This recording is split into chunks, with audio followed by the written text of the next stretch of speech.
பண்டையெல்லாம் பொன் கொழிக்க செய்திடுவோம், அதில் பன்மடங்கு உற்பத்தியை பெருக்கிடுவோம்.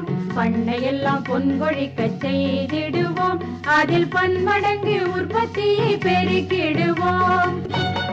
உழவர் உலகம். கண்மணி பொல்லில் மணியை வளர்த்திடவே நாடும் கருத்துரைக்கும் ஒலிபரப்பை கேட்டிடுவோம். கண்மணி பொல்லில் மணியை வளர்த்திடவே நாடும் கருத்துரைக்கும் ஒலிபரப்பை கேட்டிடுவோம். பயறு வகை பயிர்கள் சாகுபடி தொடர் நிகழ்ச்சி.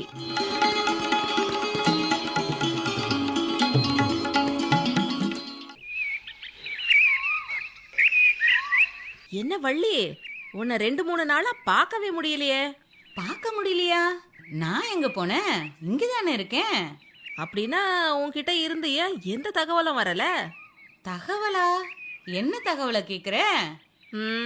இந்த வட்டம் திருவிழாவுக்கு ரம்யா நம்ம எல்லாரையும் அவங்க அப்பா வீட்டுக்கு கூப்பிட்டுருக்காங்களே, நினைவு இருக்கா? ஆ, நினைவிருக்கு செல்வி. அது எப்படி மறக்கும்? அப்படின்னா நீயும் வரியா வள்ளி? அதைய நீ இன்னும் ரம்யா கிட்ட சொல்லாம இருக்க? அட, நீ வேற செல்வி. நான் இத பத்தி இன்னும் மச்சாங்கிட்ட பேசவே இல்லையே. பேசவே இல்லையா? ஏன் புள்ள, உனக்கு வர இஷ்டம் இல்லையா என்ன? அது என்ன அப்படி கேக்குற? நீ பேசுறது அப்படித்தானே இருக்கு. இல்ல செல்வி, கழனில களைச்செடி அதிகமாயிடுச்சு. களை எடுக்கணும்னு மச்சான் அதே யோசனையாவே இருக்காரு. 2 நாள்ல இந்த வேலை முடிஞ்சிரும். அதுக்கப்புறம் சொல்லலான்னு இருக்கேன். அது என்னமோ, கழனியில உழவு ஓட்டணும், நீர் பாய்ச்சணும், உரம் போட்டோன்னு சொல்றதை விட களை எடுக்கணும்னு தான் நீ அதிகமா பேசுற. ஏன், உங்க கழனில களைச்செடியே வராதா என்ன? களை இருக்கத்தான் செய்யும், ஆனா எந்நேரமும் களைகளோட போட்டி போடுற அளவுக்கு இல்ல புள்ள. எங்க மண்வாகு அப்படி இருக்கோ என்னவோ. அதனாலன்னு முடிவெடுக்காம இதுக்கு என்ன தீர்வுன்னு யோசிக்கலாம்ல. கை களை எடுக்கிறது தானே தீர்வு. அது இல்ல வள்ளி, நான் என்ன சொல்ல வரேன்னா, ஆரம்பத்துல அதாவது உழவு ஓட்டுறப்பல இருந்து மண்ணை பக்குவப்படுத்துறது, சரியான விதைகளை தேர்வு செய்யறது, அப்புறம் சரியான நீர் நிர்வாகம், உர நிர்வாகம், இது எல்லாத்தையும் சரியா செஞ்சா களைகளை கட்டுப்படுத்தலாம். செல்வி, எனக்கு தெளிவான வழியை தான் சொல்ற. இருந்தாலும் புரியுறாப்புல கொஞ்சம் விரிவா சொல்ல. நான் தெளிவானதுக்கு காரணம் இதோ என் கைபேசியில இருக்கிற இந்த விவரங்க தான். நீயும் அதை கேட்டுக்க புள்ள. பயறு வகை பயிர்களில் நீர் மற்றும் களை மேலாண்மை பத்தின விவரங்களை திரூர் நெல்லாராய்ச்சி நிலைய உதவி பேராசிரியர் முனைவர் ஏ.பி. ஸ்ரீனிவாச பெருமாள் அவங்க சொல்றாங்க. கவனமா கேட்டுக்க.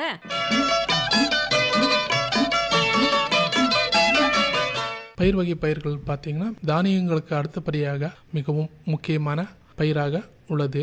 ஏன் இது மிகவும் முக்கியமானது என்றால், பயிர் வகை பயிர்கள் நம் உடலுக்கு தேவையான புரதச்சத்தினை அளிக்கிறது. 25% முதல் 50% வரை புரதச்சத்தினை கொடுக்க வல்லது. அது மட்டும் அல்லாமல் பயிர் வகை பயிர்கள் அனைத்து காலநிலைகள், சூழ்நிலைகள் மற்றும் இவை மிகவும் குறுகிய கால வயதுடைய காரணத்தால் நாம் விவசாயம் செய்யும் அனைத்து சூழ்நிலைகளிலும் இந்த பயிர்களை பயிர் செய்யலாம். வெவ்வேறு வகையான பயிர் வகை பயிர்கள் நம்ம விவசாயிகள் பயிர் செய்கிறாங்க. உதாரணமாக பார்த்தீங்கன்னா துவரை, பாசிப்பயிறு, உளுந்தும் பயிறு, கொண்டைக்கடலை, சோயா மொச்சை போன்ற பயிர் வகை பயிர்கள் பயிர் செய்கிறோம். இந்த பயிர் வகை பயிர்களுக்கு பார்த்தீங்கன்னா மிகவும் குறைந்த அளவு தண்ணீரே தேவைப்படுகிறது. எவ்வளவு பார்த்தீங்கன்னா, நெல் மற்றும் இதர தானியங்களுக்கு பார்த்தீங்கன்னா 1500 மில்லிமீட்டர் அளவுக்கு தண்ணீர் தேவைப்படுகிறது. ஆனால் இந்த பயிர் வகை பயிர்களுக்கு 450 600 மில்லிமீட்டர் அளவு தண்ணீர் இருந்தாலே நாம் மிகவும் வெற்றிகரமாக பயிர் செய்யக்கூடிய சூழல் உண்டாக்குகின்றது.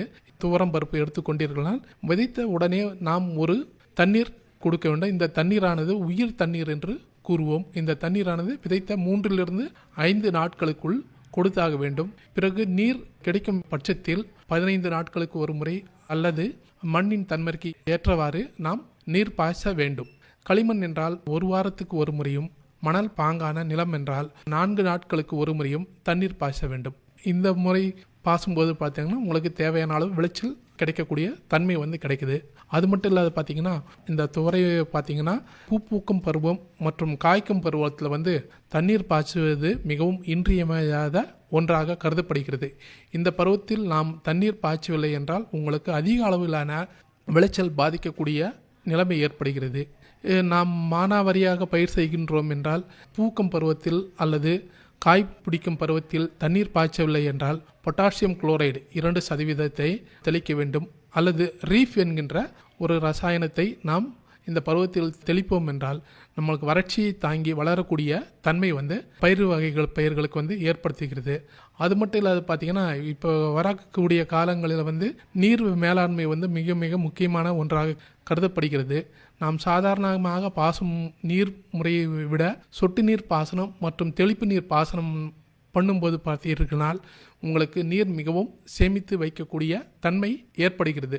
சொட்டு நீர் பாசனம் பாசும்போது பார்த்தீர்களானால் நாம் பாசும் அளவு தண்ணீரிலிருந்து 60% வரை தண்ணீர் சேமிக்கக்கூடிய நிலைமை ஏற்படுகிறது. அது மட்டுமல்லாமல் நாம் பாய்ச்சும் தண்ணீரானது வேரினுடைய பகுதியிலே பாய்ச்சப்படுவதால் உங்களுக்கு தண்ணீர் விரயமாவது, அதாவது ஆவியாகிறதோ மற்ற பயிர்களுக்கு தண்ணீர் எடுத்து செல்வதோ போன்ற விரயங்களை நாம் தவிர்க்கலாம்.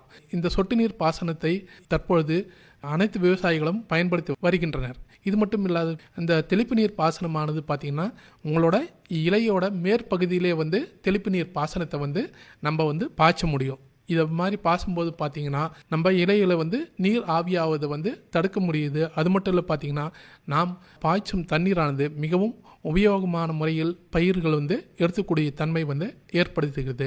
நீங்கள் ஒரு தெளிப்பு நீர் பாசனத்தில் தண்ணீர் பாசும்போது பார்த்திங்கன்னா உங்களுக்கு 5000 லிட்டர் தண்ணீரை வச்சு கொண்டு 90 விட்டத்துக்கு இந்த தண்ணீரை நம்ம பயன்படுத்தலாம்.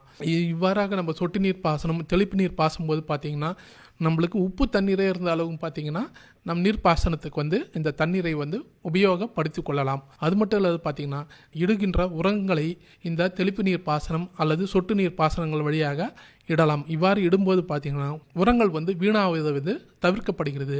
அது மட்டும் இல்லாமல் வயலில் அனைத்து பகுதிகளும் நீர் பாய்ச்சுவதற்கு பதிலாக அதனுடைய வேறு பகுதியில் மட்டும் நீர் பாய்ச்சுவதால் நமக்கு பார்த்திங்கன்னா களைகள் போன்ற செடிகள் வராமல் போகிறதுக்கான வாய்ப்புகள் மிகவும் அதிகம்.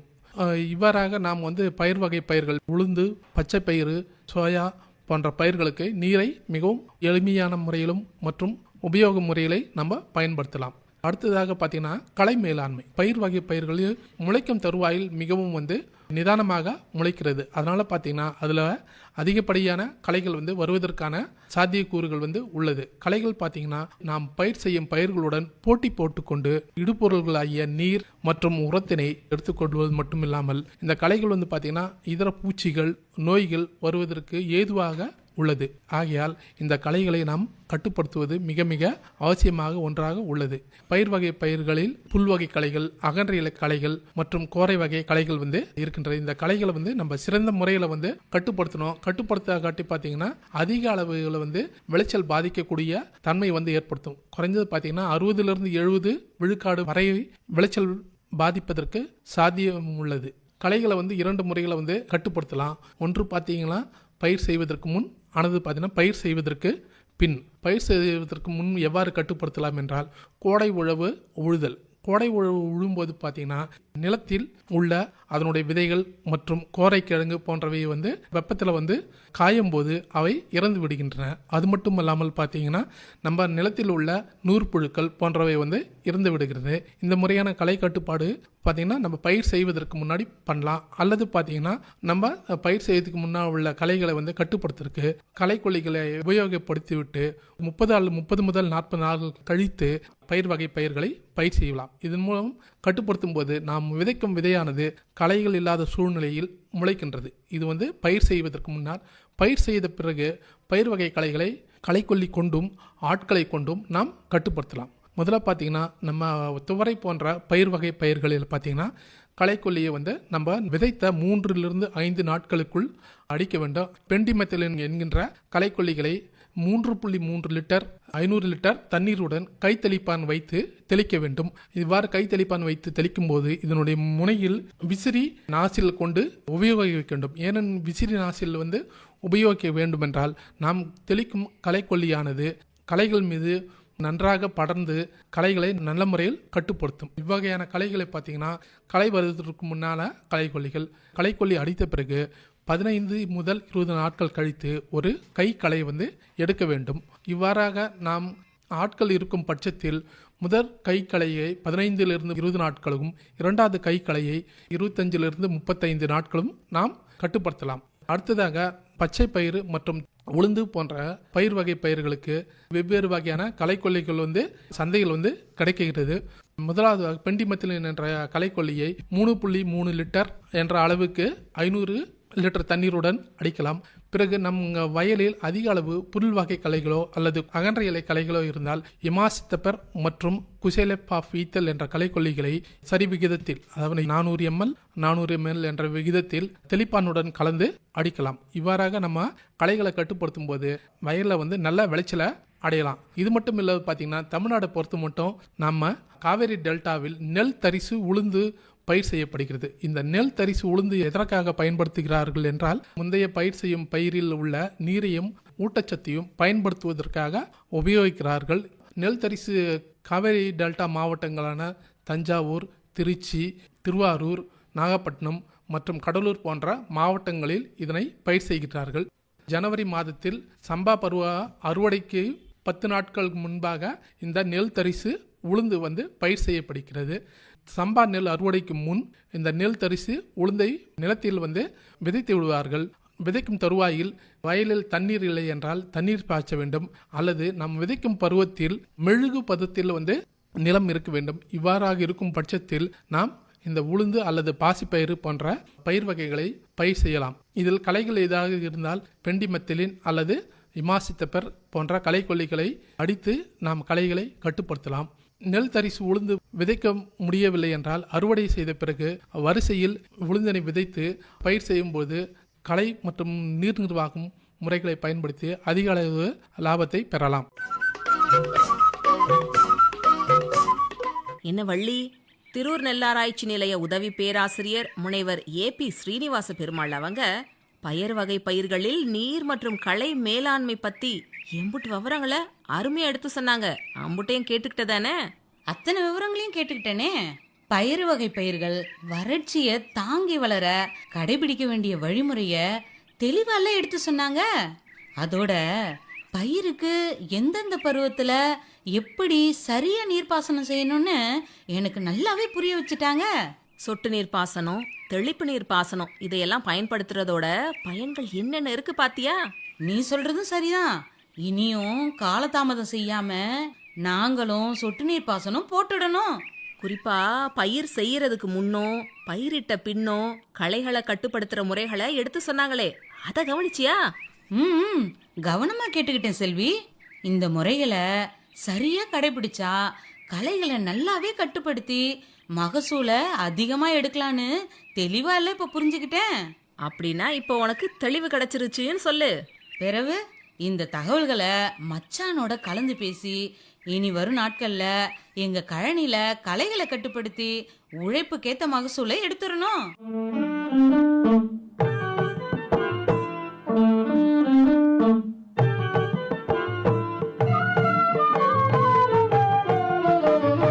பாசன மேலாண்மை தொழில்நுட்பமே நீரினை பயன்படுத்தும் முறை கூறுமே. பயிர் தரும் மகசூலை பெருக்கிடவே பாசன விஞ்ஞானம் உதவிடுமே. பாசன மேலாண்மை தொழில்நுட்பமே நீரினை பயன்படுத்தும் முறை கூறுமே.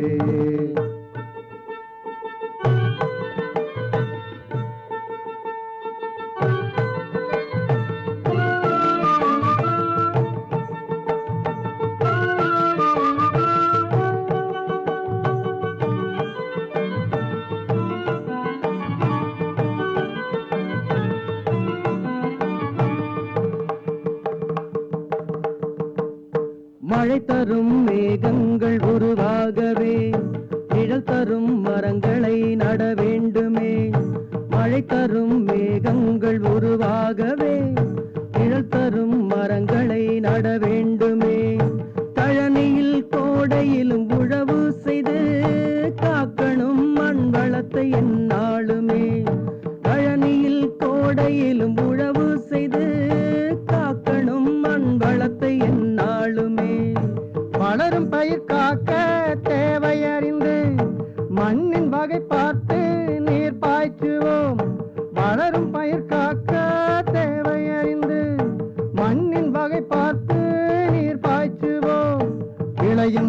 பகுதியின் உயிர் காக்கவே வேண்டும் நீர் மட்டும் போதும் என்போம். விளையும் வேர் பகுதியின் உயிர் காக்கவே வேண்டும் நீர் மட்டும் போதும் என்போம். பாசன மேலாண்மை தொழில்நுட்பமே நீரினை பயன்படுத்தும் முறை கூறுமே.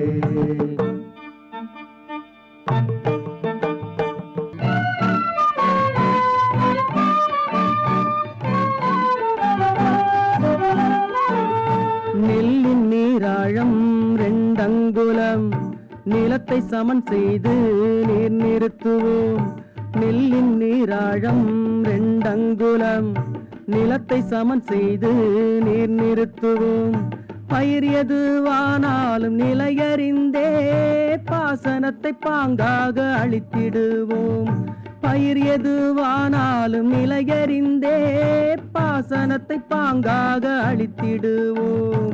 இருக்கும் நீரளவை பகிர்ந்திடவே அதிக நிலப்பரப்பும் பாய்ச்சிடவே. இருக்கும் நீரளவை பகிர்ந்திடவே அதிக நிலப்பரப்பும் பாய்ச்சிடவே. சொட்டு நீர் தெளிப்பு நீர் முறையினாலே மகசூலை பெருக்குவோம் குறைந்த நீரில். சொட்டு நீர் தெளிப்பு நீர் முறையினாலே மகசூலை பெருக்குவோம் குறைந்த நீரில். பாசன மேலாண்மை தொழில்நுட்பமே நீரினை பயன்படுத்தும் முறை கூறுமே. பயிர் தரும் மகசூலை பெருக்கிடவே பாசன விஞ்ஞானம் உதவிடுமே. இனி தொடர்வது வேளாண் செய்திகள். பூச்சிக்கொல்லிகளின் முறையான பயன்பாடு. தற்போது வளர்ந்து வரும் மக்கள் தொகைக்கேற்ப உணவு உற்பத்தியை அதிகரிப்பது என்பது அனைத்து நாடுகளின் முக்கிய குறிக்கோளாகும். உணவுப் பொருட்களின் தேவையை பூர்த்தி செய்ய பல்வேறு வகையான பயிர்கள் நாடெங்கிலும் பயிரிடப்பட்டு வருகின்றன. இப்பயிர்கள் காலநிலை மாற்றத்தால் பூச்சி மற்றும் நோய்களின் தாக்குதலுக்கு உள்ளாவதால் அவற்றின் விளைச்சல் மற்றும் தரம் குறைகிறது. இச்சூழ்நிலைகளில் ஒருங்கிணைந்த பயிர் பாதுகாப்பு முறைகளை கையாண்டு பூச்சி மற்றும் நோய் தாக்குதலை கட்டுப்படுத்தலாம். உழவியல், இயற்பியல், வேதியியல், உயிரியல் போன்ற முறைகளை ஒருங்கிணைத்து பூச்சி மற்றும் நோய்களை கட்டுப்படுத்துவதை ஒருங்கிணைந்த பயிர் பாதுகாப்பு என்கிறோம். பயிர் பாதுகாப்பு முறைகளில் ஒரு சில பயிர் பாதுகாப்பு முறைகளின் செயல்திறன் குறையும் போது பூச்சிக்கொல்லிகளின் பயன்பாடு முக்கியத்துவம் பெறுகிறது. இவை விரைவாக செயல்பட்டு பூச்சிகளை கட்டுப்படுத்தி பயிர்களின் சேதத்தை குறைத்து நல்ல விளைச்சலை பெறலாம். இவ்வாறு செய்யும்போது இந்த பூச்சிக்கொல்லிகள் மனிதர்களின் ஆரோக்கியம் மற்றும் சுற்றுச்சூழலுக்கு தீங்கு விளைவிக்கின்றன. எனவே தகுந்த பூச்சிக்கொல்லிகளை தேர்வு செய்து முறையாக கையாளும் போது பூச்சிகளை கட்டுப்படுத்துவதுடன் நன்மை செய்யும் இயற்கை எதிரி பூச்சிகளையும் பாதுகாத்து மனிதர்கள், விலங்கினங்கள் மற்றும் நம்மை சார்ந்துள்ள சுற்றுச்சூழல் பாதிக்காத வண்ணம் பார்த்து கொள்ளலாம். இவ்வாறு என்னென்ன யுக்திகளை பயன்படுத்தி பூச்சிக்கொல்லிகளை பயன்படுத்தி இதனை உறுதி செய்ய வேண்டும்? தகுந்த கருவிகளை தேர்ந்தெடுக்க வேண்டும். அதாவது பூச்சிக்கொல்லிகளின் தன்மைக்கேற்றவாறு தகுந்த தெளிப்பான்களை தேர்ந்தெடுத்து பயன்படுத்த வேண்டும். சரியான மற்றும் தகுந்த நேரத்தில் பூச்சிகளின் எண்ணிக்கை மற்றும் சேதம், பொருளாதார சேத நிலையை கடக்கும் போது நாம் பூச்சிக்கொல்லிகளை பயன்படுத்த வேண்டும். பூச்சிக்கொல்லிகளை தெளிப்பவர்கள் முறையான பயிற்சிகளை பெற்றிருத்தல் அவசியம். பூச்சிக்கொல்லிகள் தெளிப்பின் போது ஏற்படும் பாதிப்புகள் என்னென்ன? பூச்சிக்கொல்லிகளை பயன்படுத்தும் போது சரியான தெளிப்பான்களை தேர்ந்தெடுக்கவில்லை என்றாலோ, பரிந்துரைக்கப்பட்ட அளவிற்கு அதிகமாக பூச்சிக்கொல்லிகளை பயன்படுத்தினாலோ அவை மனிதர்களுக்கு பல்வேறு விதமான தீமைகளை விளைவிக்கும். அதாவது பூச்சிக்கொல்லிகள் மூக்கின் வாயிலாகவும் தோல் வழியாகவும் நாம் உட்கொள்ளும் உணவின் மூலமாகவும் நம் உடலுக்குள் சென்று பல்வேறு விதமான தீங்குகளை விளைவிக்கும். அவற்றுள் நரம்பு மண்டல பாதிப்பு, இருதய பாதிப்பு, சுவாச பிரச்சனை, புற்றுநோய் போன்றவையும் அடங்கும். பூச்சிக்கொல்லிகளை பயன்படுத்தும் போது நாம் கவனத்தில் கொள்ள வேண்டியவை எவை? முதலில் வயலில் உள்ள பூச்சிகளின் வகை மற்றும் சேத அறிகுறிகளை கண்டறிந்து அவற்றின் தாக்கம் பொருளாதார சேத நிலையை கடக்கும்போது மட்டுமே பரிந்துரைக்கப்பட்ட பூச்சிக்கொல்லிகளை தேவைக்கேற்ப தெளிக்க வேண்டும். மத்திய பூச்சிக்கொல்லி வாரியத்தின் மூலம் பதிவு செய்யப்பட்ட மற்றும் பயன்பாட்டிற்காக பரிந்துரைக்கப்பட்ட பூச்சிக்கொல்லிகளை மட்டுமே பரிந்துரைக்கப்பட்ட பயிர்களில் பயன்படுத்த வேண்டும். பூச்சிக்கொல்லி வாரியம் ஒவ்வொரு பயிர்களுக்கும் ஹெக்டருக்கு எவ்வளவு அளவு பூச்சிக்கொல்லிகளை பயன்படுத்த வேண்டும் என்ற அளவையும் நிர்ணயித்துள்ளது. அவைகளை நாம் சரியான முறையில் பின்பற்ற வேண்டும். பூச்சிக்கொல்லி தெளிப்பான்கள் மருந்தின் தன்மை மற்றும் பயிர்களுக்கு தகுந்தவாறு தெளிப்பான் மற்றும் தெளிப்பு முறைகளை சரியாக தேர்ந்தெடுக்க வேண்டும். பூச்சிக்கொல்லியை பயன்படுத்துவதற்கு முன்பு கொள்கலன் மற்றும் அதனுடன் இணைந்துள்ள துண்டுச்சீட்டினை தெளிவாக படிக்க வேண்டும். பின்னர் அதில் உள்ள வழிமுறைகளை சரியாக பின்பற்ற வேண்டும். பூச்சிக்கொல்லிகளை கலக்க சுத்தமான தண்ணீரை மட்டுமே பயன்படுத்த வேண்டும். பரிந்துரைக்கப்பட்ட அளவு தண்ணீரில் நன்கு கலக்க வேண்டும். இவ்வாறு கலக்கும்போது பாதுகாப்பான கை உறைகளை அணிய வேண்டும். பூச்சிக்கொல்லிகளை தண்ணீரில் கலந்தவுடன் உடனடியாக பயன்படுத்திட வேண்டும். எஞ்சிய பூச்சிக்கொல்லியை இருப்பு வைத்து பயன்படுத்துவதை தவிர்ப்பது நல்லது. பூச்சிக்கொல்லிகளை தெளிக்கும் போது பாதுகாப்பு உடைகளை அணிய வேண்டும். பொதுவாக பூச்சிக்கொல்லிகளை தெளிப்பவர்களின் மார்பு, முதுகு, உள்ளங்கை, தொடை, முழங்கால் மற்றும் முகம் போன்றவை அதிகமான பூச்சிக்கொல்லிகள் படும் இடங்களாகும். எனவே இப்பணியை செய்யும் பொழுது தலைக்கவசம், பாதுகாப்பு கண்ணாடி, சுவாச முகமூடி, கையுறைகள், பாதுகாப்பு உடை, பாதுகாப்பு காலணிகள் போன்றவற்றை அவசியம் பயன்படுத்த வேண்டும். இவ்வாறு பாதுகாப்பு கவசங்கள் நாம் பயன்படுத்தும் போது பூச்சிக்கொல்லிகளின் பாதிப்பை நாம் வெகுவாக குறைக்கலாம். அதன் பின்பு அனைத்து பாதுகாப்பு கவசங்களையும் கழற்றி சோப்பு அல்லது வாஷிங் சோடா அல்லது சோடியம் டைகார்பனேட் 10% கரைசலில் 2 மணி நேரம் ஊற வைத்து துவைத்து மீண்டும் பயன்படுத்தலாம். ஒவ்வொரு முறையும் பூச்சிக்கொல்லிகளை பயன்படுத்தும் போது இவ்வாறு பின்பற்ற வேண்டும். பூச்சிக்கொல்லிகளை தெளிப்பதற்கு பயன்படுத்தும் தெளிப்பான்கள், பாத்திரங்கள், பிளாஸ்டிக் வாளிகள் போன்றவற்றை சுத்தமாக கழுவி வைக்க வேண்டும்.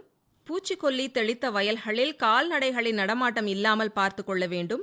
எதிர்பாராத விதமாக கலக்கும்போது பூச்சிக்கொல்லியை கீழே கொட்ட நேர்ந்தால் அதனை அப்புறப்படுத்த மரத்தூள் அல்லது மணலை போட்டு அதன் பிறகு சுண்ணாம்பு கரைசலை சேர்த்து நச்சு முறிவு செய்த பின்பு அவற்றை அள்ளி மண்ணில் ஆழமாக புதைத்து விட வேண்டும். இதனை தெளிக்கும் போது ஏதேனும் எதிர்பாராத விபத்து நடந்தால் உடனடியாக பூச்சிக்கொல்லி கொள்கலனுடன் அருகாமையில் உள்ள மருத்துவரை அணுக வேண்டும். பூச்சிக்கொல்லிகளை பயன்படுத்தும் போது செய்யக்கூடாதவை என்ன என்பதை தெரிந்து கொள்வோம். பதிவு செய்யப்படாத, தடை செய்யப்பட்ட மற்றும் குறிப்பிட்ட பயிருக்கு அல்லது குறிப்பிட்ட பூச்சிகளுக்கு பரிந்துரைக்கப்படாத பூச்சிக்கொல்லிகளை பயன்படுத்தக்கூடாது. பரிந்துரைக்கப்பட்ட அளவிற்கு அதிகமாக பூச்சிக்கொல்லிகளை பயன்படுத்தக்கூடாது. 2 ஒவ்வாத பூச்சிக்கொல்லிகளை கலக்கக்கூடாது. அவ்வாறு தெளித்தால் பூச்சிக்கொல்லிகள் தங்களின் செயல்திறனை இழப்பதுடன் தெளிக்கப்பட்ட பயிர்கள் கருகிவிடவும் வாய்ப்புள்ளது. காலாவதியான பூச்சிக்கொல்லிகளை கண்டிப்பாக பயன்படுத்தக்கூடாது. பூச்சிக்கொல்லிகளை அதற்கென உள்ள பாட்டில்களிலிருந்து வேறு பாட்டிலுக்கோ அல்லது வேறு கொள்கலனுக்கோ மாற்றக்கூடாது. வெறும் கைகளால் பூச்சிக்கொல்லிகளை கலக்குவதோ கையாளுவதோ கூடாது. பூச்சிக்கொல்லிகளை தெளிக்கும் போது உணவினை உண்ணவோ, தண்ணீர் அருந்தவோ, புகைப்பிடிக்கவோ கூடாது. வயல்களில் பூச்சிக்கொல்லிகளை தெளிக்கும் போது காற்றின் திசைக்கு எதிராக நிச்சயம் தெளிக்கக்கூடாது. அவ்வாறு தெளித்தால் தெளிப்பவர்களுக்கு அதிக தீங்கினை ஏற்படுத்துவதுடன் பயிர்களின் மேல் அவை சீராக விழுவதும் பாதிக்கப்படும். உடல்நிலை பாதிக்கப்பட்டவர்கள் பூச்சிக்கொல்லிகளை தெளிக்கவோ கையாளவோ கூடாது. மீதமான மருந்தை வரப்புகளிலோ அல்லது மற்ற பயிர்களுக்கோ தெளிக்கக்கூடாது. காலியான பூச்சிக்கொல்லி கொள்கலன்களை வயலிலோ அல்லது நீர்நிலையிலோ எரியக்கூடாது. இந்த வழிமுறைகளை வயல்களில் விவசாயிகள் அவசியம் கடைபிடிக்க வேண்டும். இது மனிதனுக்கும் சுற்றுச்சூழலுக்கும் ஆரோக்கியத்தை கொடுக்கும். இதுவரை வேளாண் செய்திகள் கேட்டீர்கள்.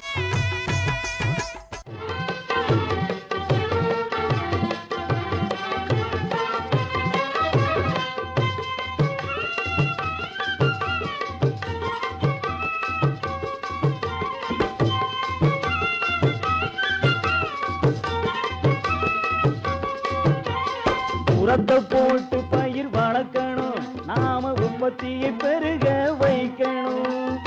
உரத்தை போட்டு பயிர் வளர்க்கணும், நாம உற்பத்தியை பெருக வைக்கணும். மண் தரத்தை பார்த்து உரம் போடணும், மண் தரத்தை பார்த்து உரம் போடணும். பயிர் தேவை பார்த்து அளந்து போடணும். உரத்தை போட்டு பயிர் வளர்க்கணும், நாம உற்பத்தியை பெருக வைக்கணும். உரத்தை போட்டு பயிர் வளர்க்கணும்.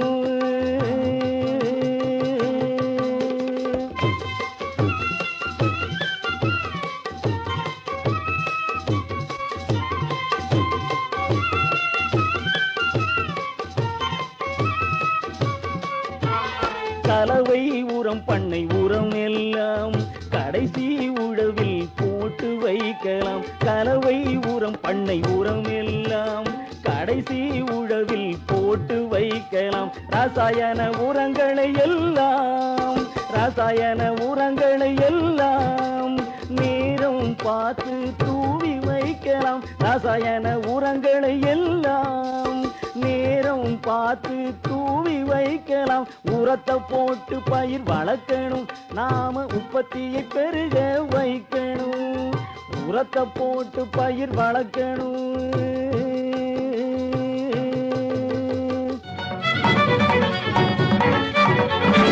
உண்ணும் பொருள் அத்தனையும் விளைத்திடுவோம், நித்தம் உழைப்பால் நில மகளை வணங்கிடுவோம். அமைப்பில் உதவி வி. உஷா. உண்ணும் பொருள் அத்தனையும் விளைத்திடுவோம், நித்தம் உழைப்பால் நில மகளை வணங்கிடுவோம். அமைப்பு எஸ். முருகேசன். பொட்டலையும் பூம்பொழிலாய் திருத்திடுவோம், அதற்கு புத்தம் புது முறைகளையும் புகுத்திடுவோம். பொட்டலையும் பூம்பொழிலாய் திருத்திடுவோம், அதற்கு புத்தம் புது முறைகளையும் புகுத்திடுவோம். இத்துடன் இன்றைய உழவர் உலகம் நிகழ்ச்சி நிறைவு பெறுகிறது. பட்டி தொட்டி சொர்க்கமாக பாடுபட்டே நம் பாரத சமுதாயத்தை உயர்த்திடுவோம். பட்டி தொட்டி சொர்க்கமாக பாடுபட்டே நம் பாரத சமுதாயத்தை உயர்த்திடுவோம்.